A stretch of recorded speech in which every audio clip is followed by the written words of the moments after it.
roughly in this location yesterday. So a firm should exit the market if their revenue is less than their total cost. Basically, if you're losing money, get out. Seems like it would be obvious. Apparently not. Okay. So if the price of the good that you're selling or producing is less than your average total cost, go bye-bye. Leave the market, get out, cut your losses, as they say. Why would it be if the price is less? Right. Because the price is what you're going to sell it at. And if the price of the good is less than your average total cost, you're operating at a loss. Andrew? So short term shut down, long term leave. No, this is about exiting. Like getting out. This is about getting out, period. If the price of the good is lower than your average total cost, you need to be done. Would there ever be a long term shutdown? No, because a long-term shutdown would be really silly because remember, fixed costs remain in place when you're shut down. Yeah. Has the government approved anything, or are we still like on charge to shut down? They agree something. No, that was late last week or early this week. It was late last week, it was like last Thursday. The 23rd is the end of the current continuing resolution.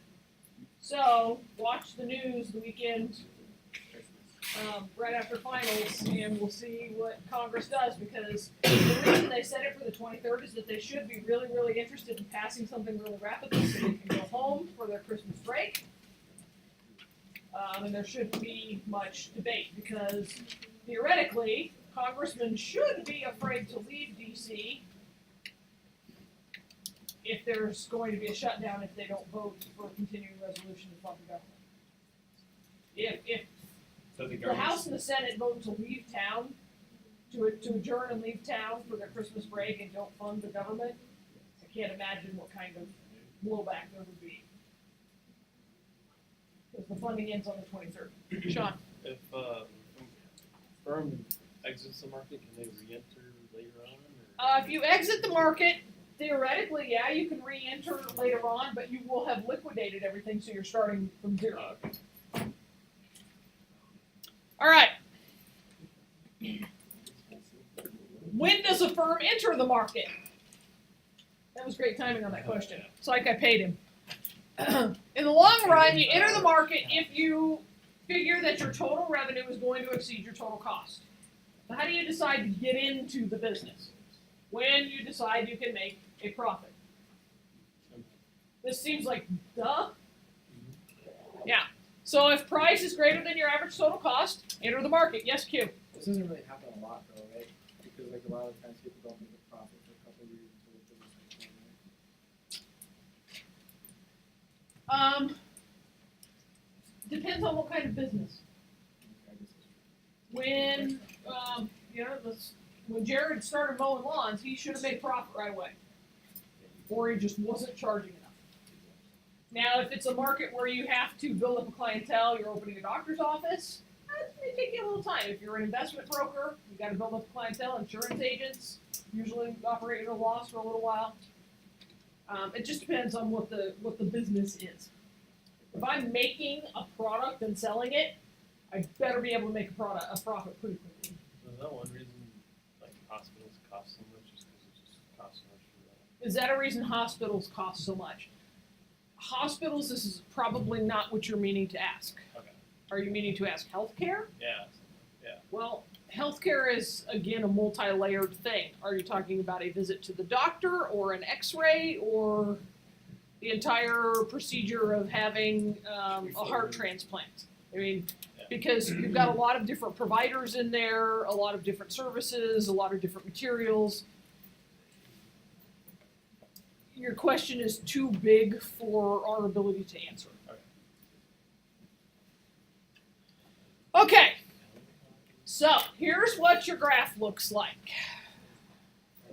I love Long run average total cost.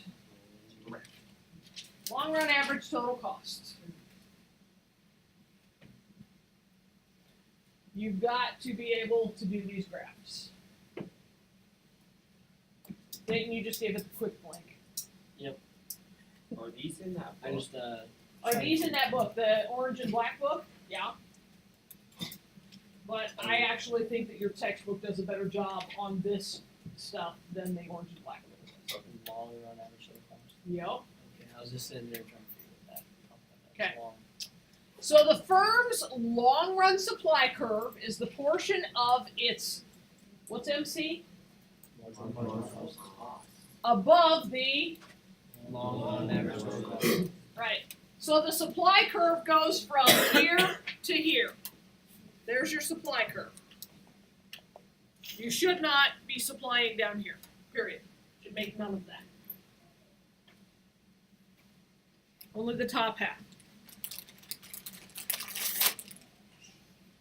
So there's your supply curve in red. Pretty funky looking supply curve since we don't even mess with anything below the long run average total cost curve. No point in even drawing it.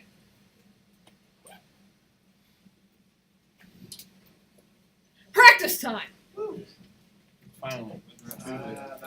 Now this is not an exciting practice time. This is hardcore practice time. You're gonna have to think now. Oh no. You guys have been kind of skating. All right, jacket number 1 comes off. Game outside. I had 2 on. For a little while at the beginning of the 3rd hour, I had my coat on too, so it was cold in here. When you don't have soul, it's going to teach yourself I didn't mean a heart. Andy, look at my heart. Cheer. Okay, so we got to figure out the total profit of this firm. So now we've added a line. We've added marginal revenue, which is also the price. Okay? So, what is this line from where marginal revenue intersects marginal cost? What is this dashed line here? What's that about?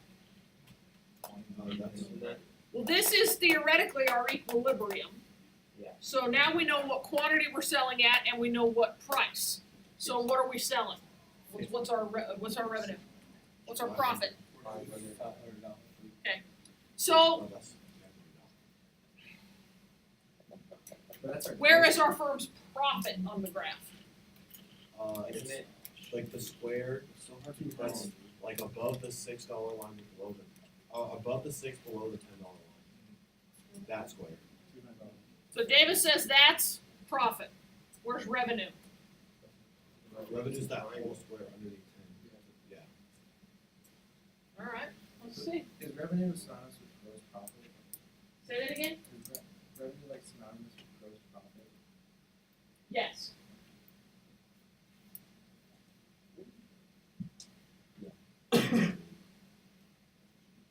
There's your profit.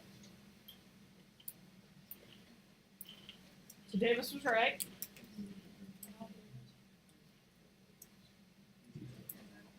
Okay, got it? 4 times 50, 200. Woo, you're rolling in the 2 Benjamins. 2 Benjamins. I'll take 10 Jacksons instead, please. It's easier to roll than those. All right.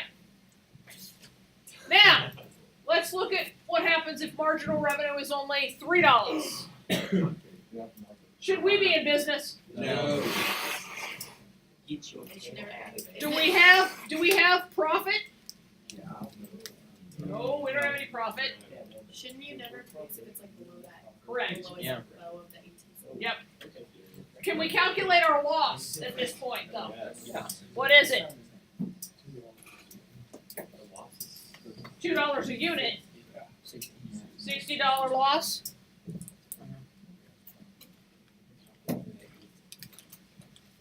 You got it. You got it. All right. Well, that seemed easy.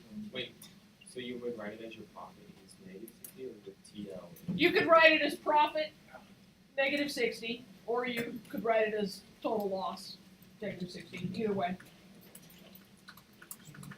As long as you're being clear that there is money being lost, you're going to get your points.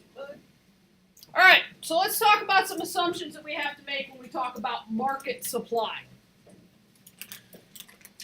Going back to this perfect competition thing, everybody has identical costs. You have to operate on that assumption for this to work. We know that in the real world, entry costs vary. But for our basic model, they're the same. You have to assume that just because someone else comes into the market or a business or two leaves the market, your individual firm's costs don't change. So your costs stay the same. It's no more or less expensive for you to do business regardless of how many other firms are in the market. You have to assume that the number of firms in the market in the short run stays fixed. Things don't change day to day to day. And in the long run, variable.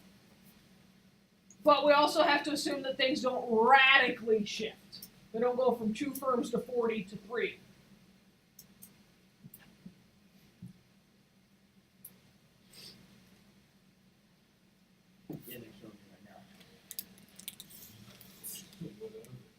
Chili lemon Doritos Wait, will you go back? That sounds so. smelled like feet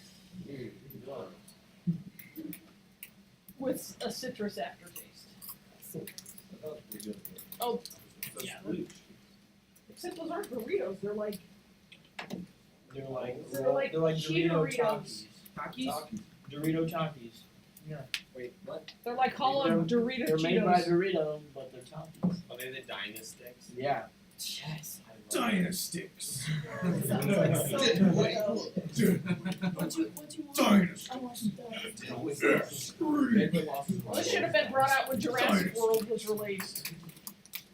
What does Indominus Rex eat? Dynasticks. Dinos. That's how it shoots. Except you probably couldn't get them to his mouth. He's got long arms. He can. They go- Indominus Rex does. That thing's He can make a bed. All right, short run market supply curve. So you've already seen the marginal revenue, or sorry, the marginal cost curve giving you supply. Now we got to figure out short run, where the number of firms in the market is stable. If we have a stable number of firms in the market, our supply curve should be relatively constant. Or no. Let me guess. Thank you.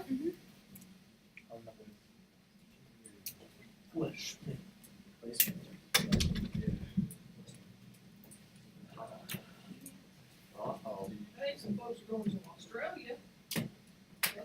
That's the koalas. Okay. That's hilarious. So we go back to the very, very beginning when we figured out how we calculate market supply. You take all of the individual firm supplies and you add them up and you have market supply.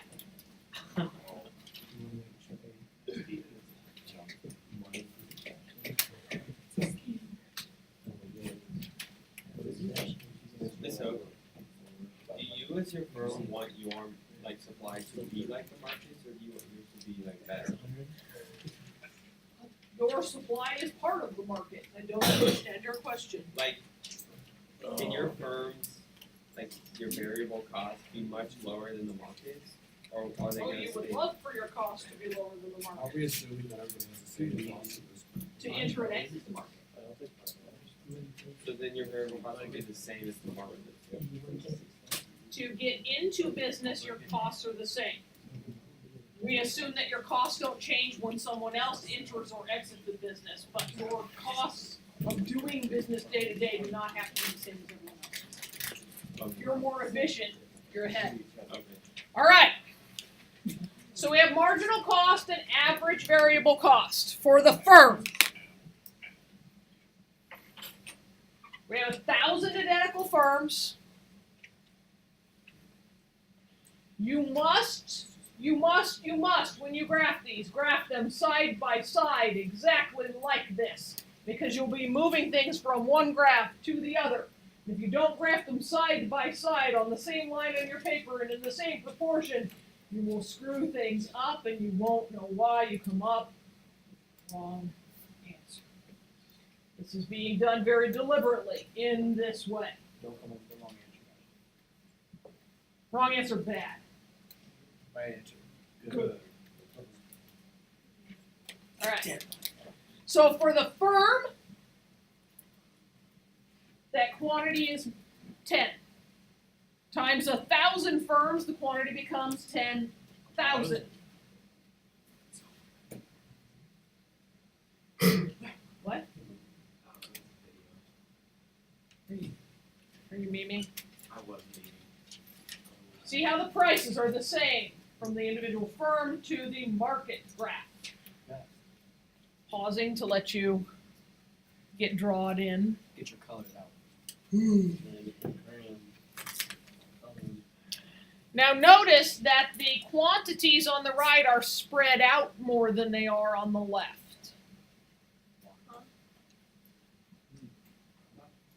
Yeah, they are, in fact. I will emphasize that fact.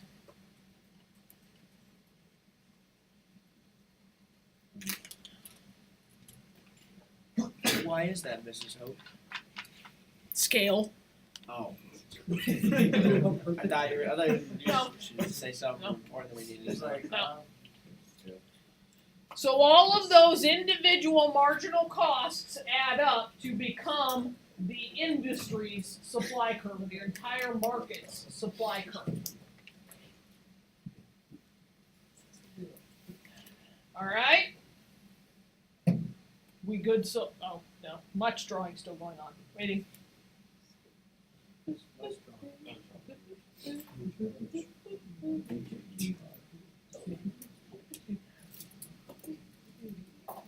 thought you did the job.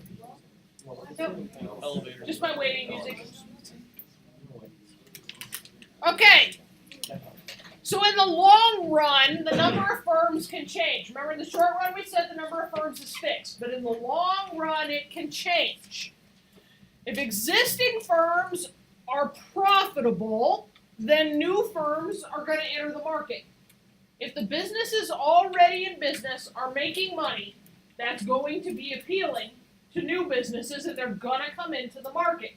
And so supply will shift to the right.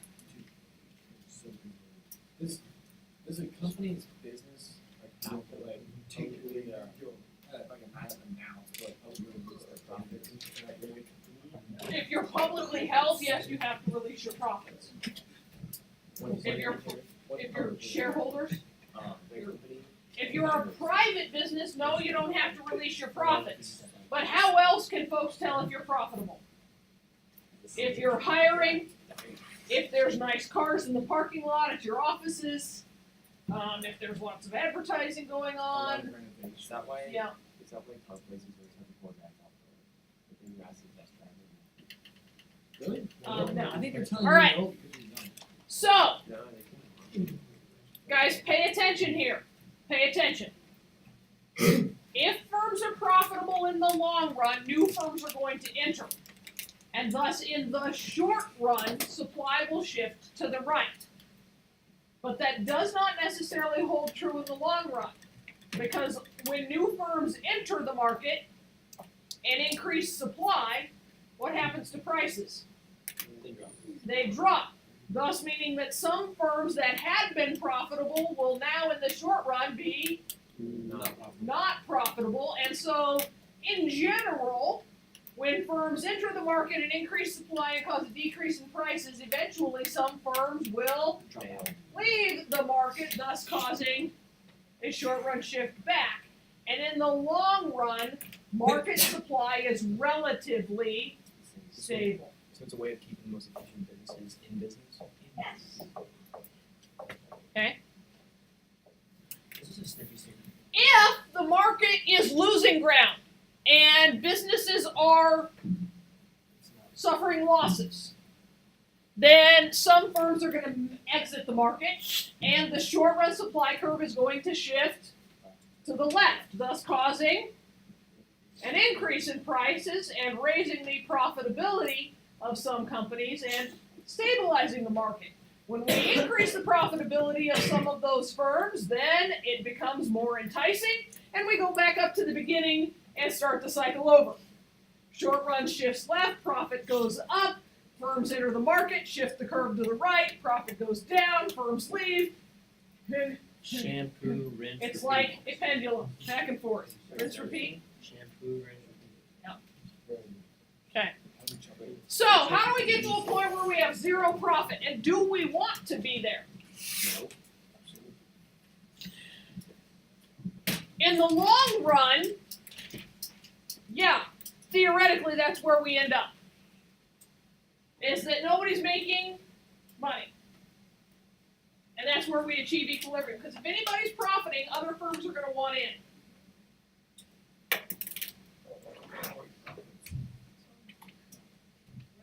Study for the final, don't complain.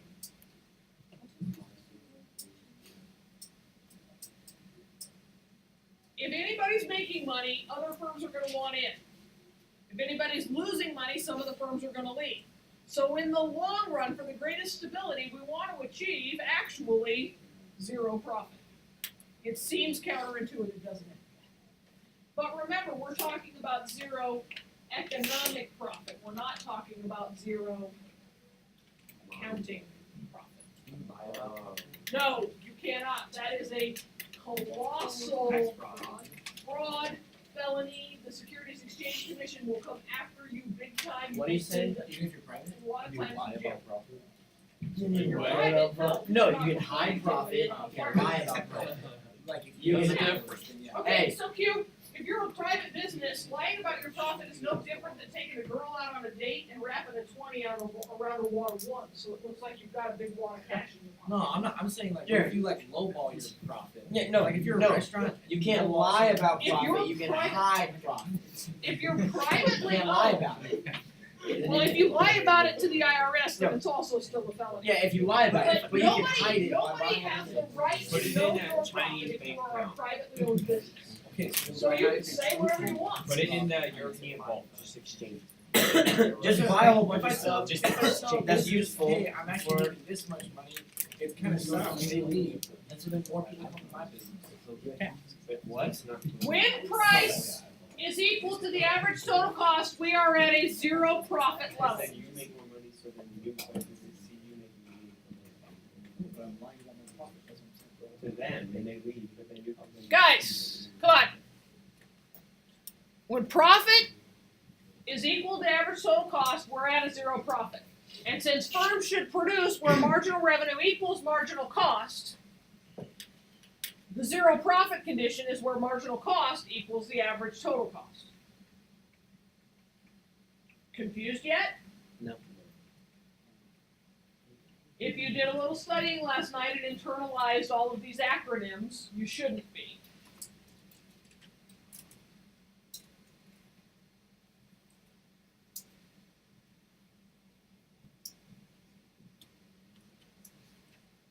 The minimum average total cost is the very bottom of that curve, and that's where marginal cost should intersect. So we should be producing at the lowest, we should be producing at and selling at the lowest average total cost So that's like ideal. to achieve market stability. So you as a firm also want to be that one? Remember, this is economic profit, not accounting profit. Yes. Yes, that's where you want to be.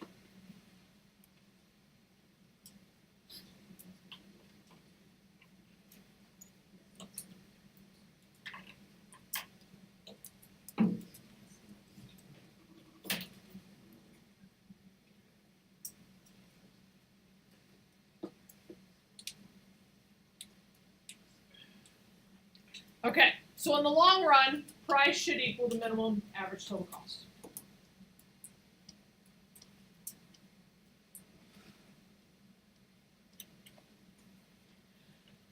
So, then the question becomes, as has probably already occurred to all of you, why would you stay in business if your profit is zero?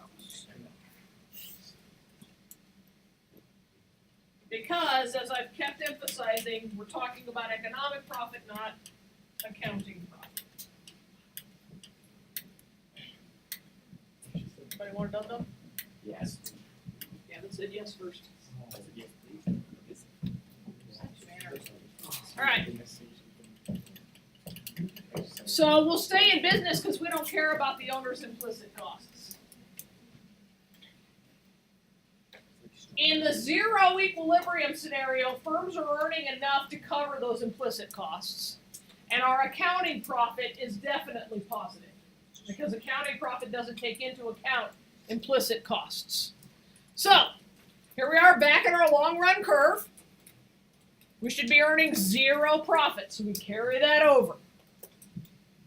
The supply curve then, in the long run, don't let your minds be blown, in the long run, because all of that last slide just told us, this should be where we supply, right? We should supply where price equals this intersection. So we carry it over into our long run curve. So we're no longer thinking about that. This is our supply curve. For the long run. Yep. There's one price you should supply at, and you should supply whatever quantity they want at that price. Period. You're all okay with this? Yep. Okay. Now look.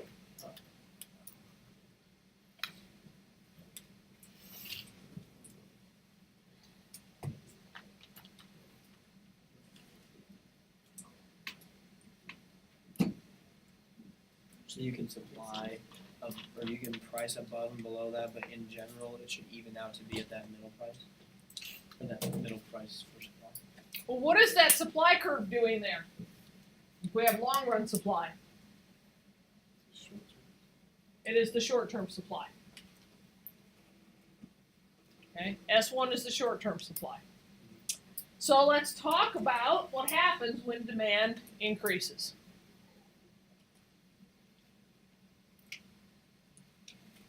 Price goes up. Price does go up, but it doesn't in terms of long-run supply. No. The price will go up based on the short-run supply curve. Okay, we increase the quantity in the market. So we get short-run increase in profits for an individual firm. Over time, those short-run profits bring more firms into the business, shifting the short-run supply down to the new equilibrium point where the increased demand intersects with the initial long-run supply.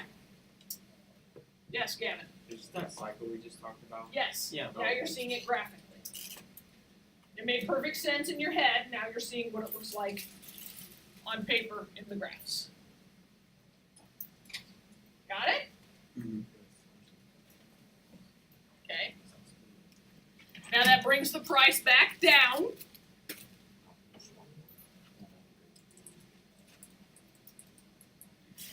Prices come back down to zero, or profits come back down to zero, and we get back to our long run equilibrium at an increased quantity.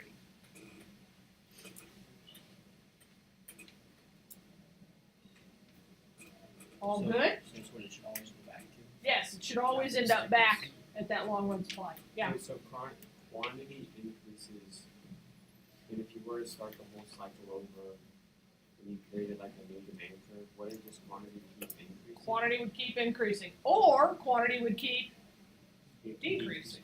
Either way, but you should still end up with your equilibrium on that long run supply, because that's where we get zero profit.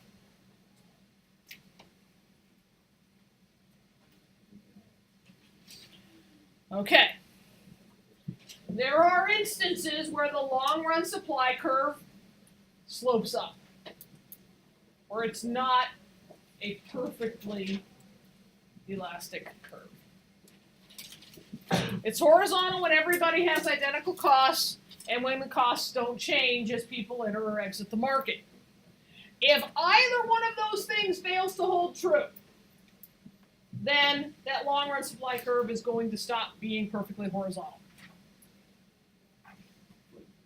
If firms have different, go back. If either one of our fundamental market assumptions fails to hold true, then things get more complicated. Andrew. Is that why it's acting like in reality it would never be the flat, Yes.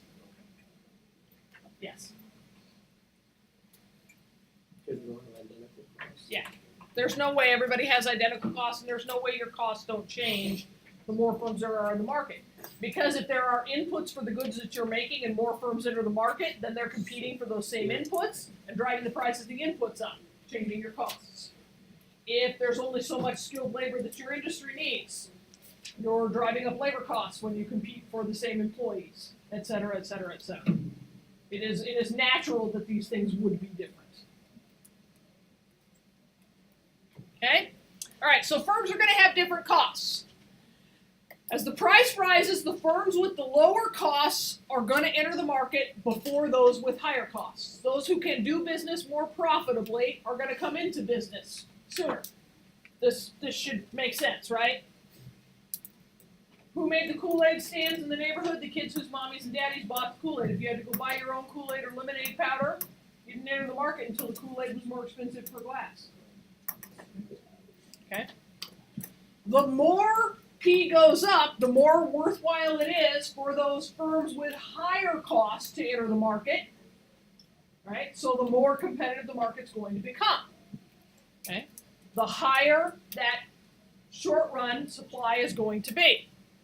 So the long run supply is going to end up curving upward to account for those people with the higher costs.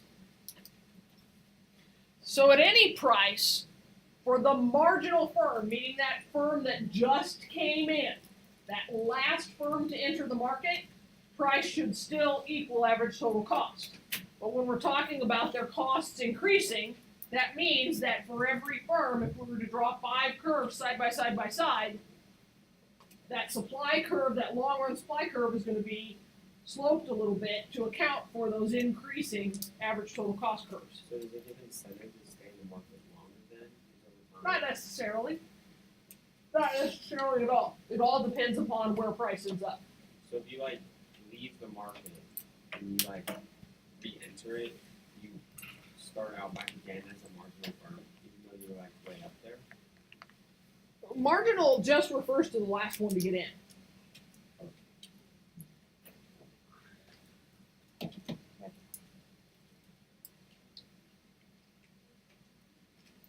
The nice thing about this is the lower cost your firm is able to operate at, the more profit you make as those higher cost firms get in. So you always want to try efficiencies. This is why industry goes to robotics. Yeah, the initial investment may be high, but in the long run, the profitability is much better because robots don't get sick. They don't have babies and need to take leave. Their babies don't get sick, et cetera, et cetera. Okay. Costs are going to rise as additional firms enter the market. If we're talking about farmers, there's only so much land, and the land gets scarce. If we're talking about biomedical engineering firm, there's only so many biomedical engineers, and your labor costs are going to go up. Okay. The increase in any input is going to impact any firm that uses that input. This should seem pretty common sense. Just when we add in all the acronyms that it starts getting confusing, right? It's just a matter of learning the vocab. Okay? I'm just proving to you the reasons why this long-run supply curve will in reality be an upward sloping curve.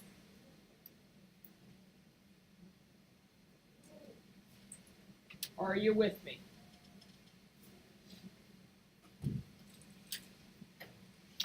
So in the end, in order to maximize our profit, our marginal cost should be equivalent to marginal revenue.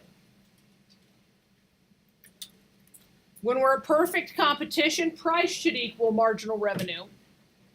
So to maintain competition, price should equal marginal cost. We've already figured all this out, right? We're just wrapping it up. So marginal cost is the cost of producing the marginal unit, and the marginal unit is defined as that last unit made. The price is what buyers are willing to pay for that last unit made. Competitive equilibrium is efficient and gives us the largest total surplus. Do you remember several chapters ago now when we decided total surplus is always our goal? Yeah, total surplus sounds familiar. Oh, yes, I understand. So in chapter 15, we'll get into different market structures because we dealt with perfect competition in this one. Now we have to get into monopolistic competition.